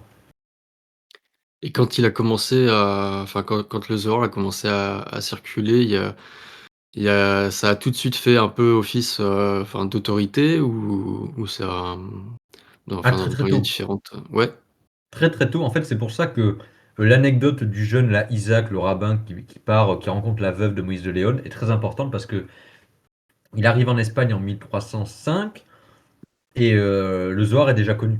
Le Zohar est déjà connu de tout le monde. Déjà en Italie, il en entend parler. d'accord. Et le Zohar est terminé d'être publié, enfin publié, édité vers, allez, 1298-1299, même s'il est déjà, en fait, il n'est pas publié d'un coup, c'est par couche. C'est aussi pour ça que c'est compliqué de dire ce qu'il y a dedans comme un texte uni, parce qu'il est publié presque par partie, en fait. Mais donc, quelques années à peine après Mmh. la fin de l'édition du Zohar, il est déjà connu Mmh. en Italie et j'ai presque envie de dire dans presque, ouais, dans une Bassin bonne partie du monde méditerranéen. juif, quoi. Ouais, voilà, une grande partie du monde juif le connaît déjà. Et comment ça a été, par exemple, reçu, je sais pas, chez enfin, par exemple, Maïmonide qui est plutôt un peu plus rationaliste? Heu Maïmonide, il est mort avant, hein. Il C'est est ça, mort j'allais avant dire, ah oui? la D'accord, ouais. conception du Zohar, donc ouais, moi, ce qui Maïmonide meurt en m'intéressait d'ailleurs, c'est marrant, 1204, ouais, c'est c'est ça. pour ça. Mais le truc qui m'intéresse, moi, c'était de savoir, c'est comment justement Maïmonide a influencé le Zohar. S'il l'a Très, influencé de quelque oui, façon que oui. ce soit. Alors, très, très important, sujet compliqué, mais Oui, mais c'est merci. pour moi j'attendais cette question. J'attendais que Oui, non, quelqu'un mais, dise non, mais Maïmonide. très, non, mais J'attendais très, très, Joachim. non, non, mais non, mais c'est important parce que Bah oui. je sais même pas si Joachim a compris ça, honnêtement, mais je crois qu'il l'a compris parce qu'il est Ah si, il pas, a compris quand même. Il est il a pas si compris. bête que ça. En fait, c'est que de loin, quelqu'un qui ne connaît pas le sujet, qui ne s'est pas penché sur les travaux, qui n'a pas Mmh. ouvert les textes de Maïmonide ou pas, pourrait se dire, Maïmonide, c'est un peu le Thomas d'Aquin des Juifs, donc rationaliste, la Torah et Aristote, il doit pas aimer la Oui, mystique. Et en fait, pas du tout. En fait, il y a des accointances, il y a des liens. En fait, il y a une relation pas amour-haine, mais il y a des liens assez forts entre les kabbalistes et Maïmonide, parce que beaucoup de kabbalistes ont repris Maïmonide à leur propre compte parce que je vais le dire très simplement, parce que sinon, même moi, je me perdrais, je ne comprendrais pas vraiment ce que je dirais. Pour le dire simplement, comme je le comprends, c'est qu'en fait, pour Maïmonide, il y a deux religions.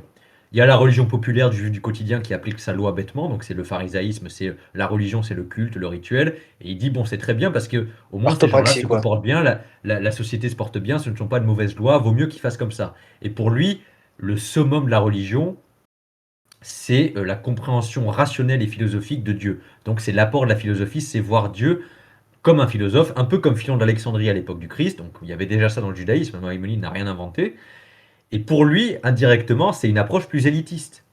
Et certains kabbalistes se sont dit, ah mais en fait, indirectement, je résume à gros traits, mais indirectement, les kabbalistes se sont dit, oui mais quelque part, Maïmonide il dit qu'il y a un peu une compréhension de la religion pour les un peu plus élevés, un peu plus philosophique, donc un peu plus élitiste, et nous c'est pareil quelque part. On a une Oui, compréhension symbolique, certes, mais beaucoup plus fouillée, beaucoup plus complexe de la religion que le juif du quotidien.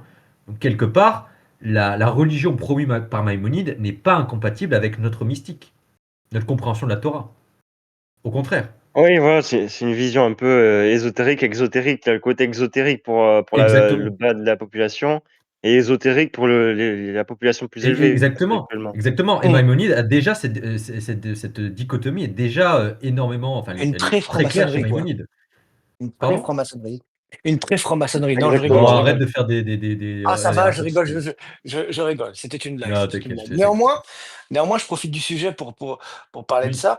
En en quoi et ça, c'est intéressant, en quoi le Zohar a influencé la franc-maçonnerie? Moi, j'ai eu Ah mais quelques informations non, en mais termes de Colo, je rites, te l'ai déjà dit intéressant. hier pour le manichéisme, c'est à Oui, toi de faire cette conférence, c'est pas à moi. je Moi, sais, moi, c'est oui, oui, tout à fait, tout à fait. Mais j'aimerais bien qu'on la fasse en collaboration, voilà. mais Ça, si ce tu veux pas. sera Mais honnêtement, ça comme pourrait je être l'ai dit, je intéressant. préfère la Kabbale et surtout faire reconnaître le manichéisme Oui, que donner mon temps pour la franc-maçonnerie. Mais le bien de la cause, pour le pourquoi bien de la pas. Et cathédrale. honnêtement, vraie Ça question, peut être parce que intéressant. autant les symboliques gnostiques égyptiennes, tout le monde, même les gens du grand public Tout le monde le voient que voit, ça a été ouais. repris. Le Zohar, je ne saurais pas te dire, moi, honnêtement, je sais pas. Je sais Il y a pas. quelque chose, il y a des choses à creuser. Je vais creuser parce qu'on en parlera en Ouais, privé, si tu quand veux. sur Patreon. On se retrouve sur Patreon Si tu après veux. on va en discuter après parce que j'ai quelques sources intéressantes et Et est-ce j'aimerais que. poser ouais, Ouais, on ouais. en parlera. Ouais, On en parlera, d'accord, on coupe le sujet, restons sur le comme le sujet sujet. général Voilà, alors. c'est ça. Et Exactement. j'ai une question après par rapport au Zohar. À l'une des premières pages, je sais que c'est un symbolisme un peu tiré par les cheveux, enfin, parce que dans les premières pages du Zohar, le peuple israélite est assimilé à une rose. Oui, oui, oui, bah après, en fait, c'est Mmh. le livre de la splendeur. Donc, après, non, mais je l'ai pas rappelé. De toute façon, le joueur, c'est gigantesque. Il faudrait une vie pour le lire et une vie pour le Oui, comprendre. Mais c'est que de la symbolique, en fait. J'ai pas cité d'extrait parce que là, pour le coup, j'en ai ailleurs, mais je les ai pas sortis, mais j'aurais pu. Mais enfin, oui, c'est très. Enfin, je saurais même pas quoi citer, mais c'est que de la symbolique.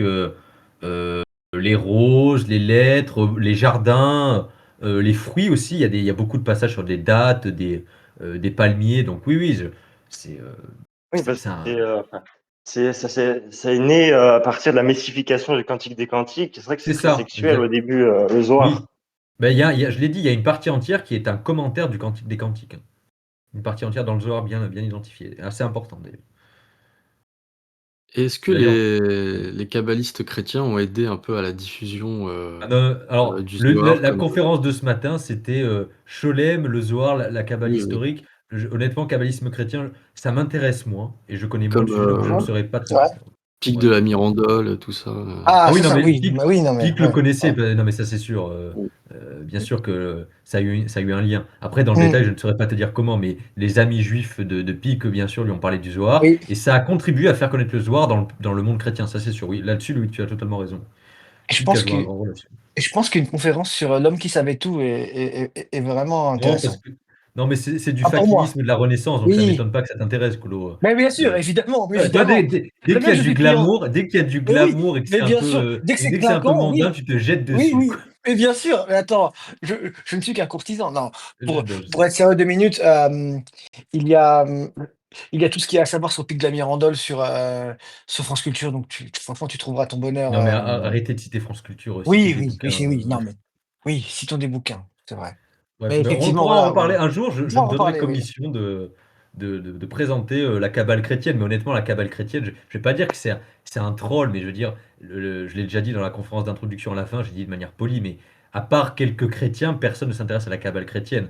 Alors que Mmh. les kabbalistes chrétiens s'intéressent à la cabale juive, mais les kabbalistes juifs s'en foutent royalement de la cabale chrétienne. C'est une blague pour eux, ça n'a aucun intérêt. Et même dans le monde chrétien, la cabale chrétienne, ça reste un phénomène assez minoritaire, très minoritaire. Surtout que la cabale chrétienne, ça, c'est juste une farce. C'est pas vraiment une cabale. En gros, c'est juste un Ouais, c'est pas une vraie syncrétisme cabale. hasardeux. C'est pas une C'est cabale, juste quoi. essayer de chercher des symboles ésotériques dans le Nouveau Testament, un peu comme les Juifs le font avec l'Ancien, mais c'est tout, quoi. C'est un peu de l'exégèse, un Mais peu je perché, suis mais même pas sûr qu'il y ait matière en fait, en vrai. bah, pas tant que ça, en fait, pas dans le Ouais. Nouveau, en tout cas, hein. Mmh. Parce que justement, le Christ vient un peu rompre avec ces rituels. Alors oui, je l'ai pas dit dans la Kabbale est un phénomène d'essence rabbinique. Il n'y a pas de rupture entre judaïsme rabbinique et Kabbale. Ça aussi, c'est une idée à casser. C'est pour ça que je Ouais. voulais faire cette conférence pour répondre à Colo. Quand il avait Oui, oui, assimilé oui. chiisme et sunnite à rabbinique et zoharique. Alors, pas du tout. Oui, oui, En oui, fait, il n'y a voilà, oui, c'est pas. vrai. Oui, oui, je m'en C'est aussi pour souviens. ça que j'ai Mmh. fait cette conférence, je le dis, c'est qu'en fait, ce Ouais, qu'il faut dire, mais tu c'est bien que fait. peu à peu, le Zohar s'est imposé comme un texte de référence. Au début, il était très connu, mais c'est petit à petit, c'est au fil des décennies et des siècles que c'est devenu vraiment Mmh. une œuvre majeure qui a été rangé à côté du Talmud et de la Bible dans certains cercles juifs, et qui est vraiment majeur. Mais au Mais quel cercle début, juif qui m'intéresse? Ça m'intéresse de savoir. Sur quel cercle mais juif ça s'est vraiment mis? Est-ce que c'est la majorité des juifs? Est-ce que c'est les alors, juste je vais les donner juifs des éléments de rabbiniques? réponse. Je vais donner des Voilà. éléments de Ah, réponse. très bien, Je vais, très je vais bien, très répondre bien, en deux temps. Je vais répondre en deux temps. très bien. Alors déjà, le Zohar, déjà, c'est basé sur la Bible et c'est basé sur les commentaires de la Bible, donc le Talmud. Donc il Le y a Talmud. énormément de traités rabbiniques et il y a même des influences de Rashi. Rashi qui est quand même le talmudiste phare du Moyen Âge médiéval, hein, qui est, voilà, Mmh. la Bible de Rashi, c'est une référence pour tous les étudiants de yeshivot, les futurs rabbins connaissent Rashi, et Rashi a influencé le Zohar. Donc il n'y a pas de rupture entre culture rabbinique et commentaire rabbinique et Zohar. C'est plutôt une Mmh. réinterprétation mystico-symbolique, mais il n'y a pas de rupture. Donc là-dessus, première explication, 1er point. première mise au point. Donc là-dessus, voilà, pas de rupture. Donc voilà, les juifs, les kabbalistes ne rejettent pas la tradition rabbinique, pas du tout, pas du tout. Mais même dès le début, hein, il n'y a pas Mmh. de rupture Mmh. nette. À la limite, dans certaines couches mystiques avant la Kabbale médiévale, on peut voir qu'il y a des courants mystiques à l'époque talmudique qui sont rejetés par certains sages du Talmud. Mais ça, c'est encore plus obscur et encore plus mal connu. Mais ça, je laisse ça de côté. Là où je voulais répondre à la question de Colo, c'est, comme je l'ai dit, le Zohar, par ses aspects un peu hétérodoxes qui rejettent les éléments un peu extatiques, un peu grandiloquents de l'union Abou avec Dieu, Lafia. a très vite été. Mmh. Abou Lafia, exactement, parce que j'ai pas eu le temps de l'aborder, je l'ai squeezé, mais j'avais prévu d'en parler, mais on en parlera une autre fois parce que ça aurait été trop long sinon, et Une je voulais pièce pas dans le être trop cochonnet, long. s'il vous plaît. Une pièce dans le cochonnet, monsieur Rod, s'il vous Qu'est-ce plaît. que j'ai dit? Vous avez dit squeezer. Vous avez dit squeezer, monsieur. Ah pardon, oui, que j'ai Ah. coupé, voilà, je l'ai coupé, excusez-moi. Ouais, bien, bien, bien. Non, mais tu as raison de me reprendre. On en reparlera une autre fois parce qu'en fait, ça aurait pas été Oui, lui rendre honneur évidemment. que de en Ouais. parler en 20 minutes. Et le Mmh. Zohar, j'en ai déjà parlé dans la conférence d'introduction et j'avais pas parlé d'Abou Lafia. Donc je reviens à ce que j'ai dit. Donc très tôt, le Zohar, par ses éléments très orthodoxes, très juste symboliques, gentils, entre guillemets, s'est imposé à la fois parmi les cercles kabbalistes limités et dans le monde populaire juif. Et en fait, à l'époque, 16e siècle, quand les Juifs sont expulsés d'Espagne et qu'en fait ils essaiment dans tout le bassin méditerranéen, dont la Terre Sainte, là où la Kabbale commence à se renouveler, je vous renvoie à la première conférence, le Zohar est vraiment populaire dans toutes les communautés séfarades, et même certaines ashkénazes, de Ouais. tout le bassin méditerranéen, à tel point que dans des rituels médicaux, sur lesquels j'ai vraiment eu l'occasion de me pencher, des rituels médicaux mais de pratiques médicales populaires, les médecins dans les villages reculés au Maroc, en Tunisie, en Algérie au 19e siècle, donc dans des communautés Mmh. juives à la fois rurales et urbaines, pour les naissances d'enfants, pour bénir les enfants, les protéger, qu'ils ne soient pas capturés par les démons, on cite des passages du Zohar. Et ce ne sont pas des cercles de lettrés kabbalistes reculés, ce sont des communautés rurales juives Mmh. séfarades. Et ça, Ouais. c'est aussi vrai dans le monde Avec ashkénaze, Zemmour. dans une Mmh. certaine partie du monde ashkénaze et dans le monde séfarade. Donc oui, le Zohar est vraiment devenu un élément de la culture populaire juive. Alors aujourd'hui, je ne sais pas, mais jusqu'au 19e siècle, les cercles hassidiques de la Pologne reculée Ouais. jusqu'aux séfarades du Maroc et d'Algérie, ils citaient le Zohar. Ils avaient connaissance du Zohar. C'était pas obscur. Donc voilà. C'est C'est pour ça qu'en intéressant. fait, Scholem le rappelle, il a raison. C'est devenu un texte canonique à côté de la Bible et du Talmud, hein, dans le monde juif. Et Voilà. Moshe Hidel pense la même chose, ouais, par rapport à ça. Il est en Oui, accord oui, non, total là-dessus, avec, il y a aucun Scholem. désaccord.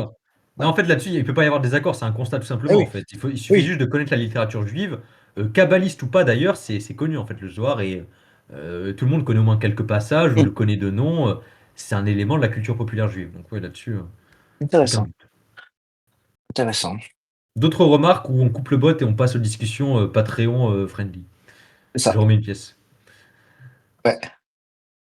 D'autres Pas remarques ou moi, pas, si chers tu as amis? d'autres questions. Je vous rends la parole. Le Bécha a une autre remarque ou pas? Là, Zertor, il est, il est en dérapage contrôlé, hein, par écrit. Je vois ça. Est-ce que la communauté des Zoharites, enfin, en tout cas ceux qui prenaient ce texte très, très à cœur, n'ont Oui. pas formé les premières sociétés en Allemagne rosicrucienne? Non, non, je pense, compliqué. Je ne saurais pas. Il y a peut-être des influences juives lointaines, mais dire que Zohar a rendu possible les Rosicruciens serait faire comment dire, un aller-retour assez violent, je pense, Béchamel. Des Ouais, parce que moi cercles je me peut-être, référais à la symbolique de la rose sur la croix, tu sais, t'as la rose peut-être peut-être à creuser, israélite à sur la creuser. croix, Peut-être que des histoire de cercles. supplanter le christianisme, mais Non, mais peut-être, alors peut-être, là c'est pas impossible, mais peut-être que des cercles kabbalistes chrétiens qui avaient connaissance du Zohar ont rendu possible cette symbolique rosicrucienne. À creuser. Je saurais pas te répondre parce que la Kabbale chrétienne, je connais moins bien et pour être honnête, ça m'intéresse beaucoup moins, Oui, contrairement en à soi, c'est une cabale pour goy, donc c'est juste, bah, c'est voilà, ça, comme hein. je disais, du syncrétisme entre alchimie, hermétisme et un peu de judaïsme, quoi. C'est ça et honnêtement, je trouve que même le corpus chrétien, le canon chrétien s'y prête assez mal en fait, même la philosophie, la religion chrétienne s'y prête assez mal, Après c'est mon avis, hein. Bah, oui, en soi, voilà, ça fait quelque chose pour propager un maximum. Il n'y a pas de code secret dans les évangiles, en tout cas, dans les évangiles officiels. Non, mais après, il y a plein d'auteurs un peu new age qui essayent de vendre leurs bouquins, qui écrivent on a décodé la Bible, le décryptage de l'évangile. Donc, Oui, bon, déjà, ça montre que Ouais, voilà, déjà à l'époque, ça vendait du rêve, en fait. C'est ce que ça nous dit, hein. Mmh. Après, c'est exactement. plus personnel. D'autres D'ailleurs, remarques? Pardon. oui, je voulais Vas-y. terminer en conclusion avec nos amis du Levant mahométan, en disant que c'est vrai que je me suis trompé en disant que le schisme peut. C'est vrai, je suis entièrement d'accord avec toi. Je disais ça uniquement parce que Non, le non, mais soufi, tu vois ce que je veux ton dire? analogie n'était pas totalement infondée, c'était juste pour clarifier un peu, hein. Oui, bien sûr, non, bien entendu. C'est juste que, en fait, dans la mystique de l'islam, en fait, elle est très, très mal vue en vérité. Parce que l'orthopraxie est encore beaucoup plus forte que dans le judaïsme Oui, rabbinique oui, traditionnel. bien sûr. Et Parce qu'en hem fait, et vu que oui, pardon, ouais, vas-y, vas-y. je t'en prie. Non, non, Non, vas-y, non, excuse-moi, Colo, c'est moi qui te non, coupe. je voulais juste terminer en disant, parce qu'en vérité, ils n'ont pas eu comme, comme les Juifs des exégèses, Ah oui. aussi poussées que dans le judaïsme. Moi, je pense que sans exégèse du judaïsme, le Zohar n'aurait pas pu exister en vérité. Ah mais c'est sûr, c'est Mmh. sûr. Enfin, Tant de je dis des banalités, mais enfin, je non, dis mais des c'est choses important de évidentes, le rappeler, c'est sûr. mais c'est Sans ces mais oui. bibliothèques entières à la fois de Mmh. Talmud, de commentaires bibliques et de littérature post-talmudique, de commentaires bibliques médiévaux comme Rachi, le Zohar Mmh n'aurait mh. jamais existé. Mais en fait, c'est aussi pour ça que c'est important ta remarque est importante parce que ça montre encore plus que le Zohar est un pur produit du judaïsme rabbinique parce que c'est Ouais. lui-même un commentaire de commentaires de commentaires. Mmh. Tout à fait et je voulais terminer là-dessus Vas-y. en disant que finalement, c'est pour ça que la mystique musulmane est très mal vue dans le soufisme avec Oui, Rumi, par exemple. bien sûr. Hem, c'est parce que les musulmans, en fait, ils ont eu un exégèse et ça y est, Boufali, terminé, Tabari, machin, enfin, hein, Ah les oui. studios Universal, merci l'observateur, voilà. Heu, Non, mais c'est mais vrai. effectivement, voilà, c'est pour ça qu'ils ne se sont pas posé de questions, ils se sont pas remis en cause, ils ont dit: «Voilà, il y a une explication, c'est celle-là. Moi, je vais pas chercher à faire d'autres explications sur l'explication, donc je vais rester là-dessus» et ils sont restés dans leur orthopraxie et c'est comme ça que c'est très mal vu, voilà. Bon, Oui, non, mais moi, je m'arrête là-dessus. non, mais mais tout à fait raison et ça ouvre une grosse discussion. C'est parce qu'en fait, le Zohar, ouais, mais là aussi, ça montre que c'est 2 mondes différents parce que je l'ai dit, le Zohar, quand Mmh. il a commencé à être édité, peu importe les débats sur l'auteur, il a très vite circulé, été très populaire et c'est un pur concentré de mystique et de commentaires et c'est un et bon après, que ce soit et même les auteurs de l'époque qui ont compris que c'était attribué à Moïse de Léon ou qui supputaient ça, ne l'ont pas rejeté pour autant. Ils se sont pas dit: «C'est un mec du XIIIe siècle, c'est un kabbaliste anonyme qui, Ouais, d'Espagne, crée enfin, ce quand on texte-là, donc on Espagne. le rejette». Même ceux qui avaient des soupçons, ils l'ont dit: «Non, mais c'est un texte génial, on le commente, on se le réapproprie». Heu, donc On ça montre l'étudie, quoi. déjà le barrage culturel. Voilà, oui, il y a des après c'est la culture juive, qu'on le veuille ou non et le Talmud, la tradition rabbinique et ce qui a suivi. Je rappelle que, Talmud, ça veut littéralement dire étudier. La racine, c'est Mmh. étudier. Un talmudim, littéralement, c'est un étudiant. Donc c'est culturel, c'est l'idée, on va se pencher sur Bien les sûr. textes, on va commenter, c'est culturel, qu'on le veuille ou non. Mmh. Alors que l'islam, c'est vrai qu'il n'y a pas cette tradition de. Après, c'est différent L'étude des textes. Ouais. parce qu'en fait, comment dire, la Torah a été révélée à Moïse elle a été donnée au peuple de Dieu, mais on considère que c'est une loi de l'univers.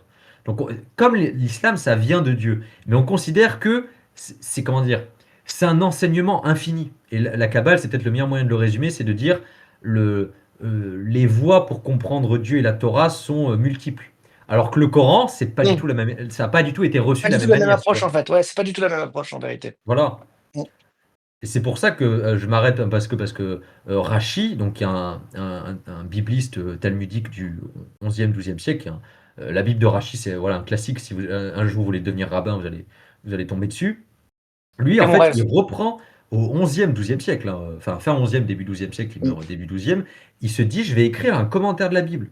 Mais en reprenant donc la Torah, enfin la Bible juive, le Tanakh si vous préférez, mais surtout la Torah, et je vais prendre en compte toute la tradition talmudique pour faire le commentaire le plus abouti. Et ça, même en islam, même un savant qui se dirait, je vais reprendre un commentaire du Coran avec mes propres apports, hein, mais tout en prenant en compte Mmh. l'ancienne tradition, même ça, je pense que ce serait mal vu. Ce Alors serait que ma dans le très mal vu. judaïsme, ça Mmh. s'est très tôt imposé comme une référence de base. On s'est dit, Rachi est un génie. Bon, après, c'est gigantesque, la Bible de Rachi, c'est vraiment des milliers de pages, hein, mais rien que cette démarche-là, ça montre le fait que oui, c'est deux mondes totalement différents. Et ça a été bien reçu. Un homme qui se dit, je vais recommenter la Torah plus de 2000 ans après, en fait. Enfin, plus de 1000 ans après, je vais essayer de reproposer un commentaire. C'est deux cultures différentes. Est-ce que quelqu'un a d'autres remarques ou est-ce que je coupe le bot et on dérape? Je pense que je peux couper le bot. Zertor, Dérapé. une remarque? Quelque chose à dire? Ou ah, on peut couper. Allez, Zertor, dernier appel, non? Allez, finito. Zertor est dans... Ah, il est dans les marbles. Attends. Ouh, excuse-moi, j'ai fait... Nickel. Attendez, je mets le stop. Merci au public YouTube et à la prochaine. N'oubliez pas de vous abonner. Voilà. Mettez la cloche.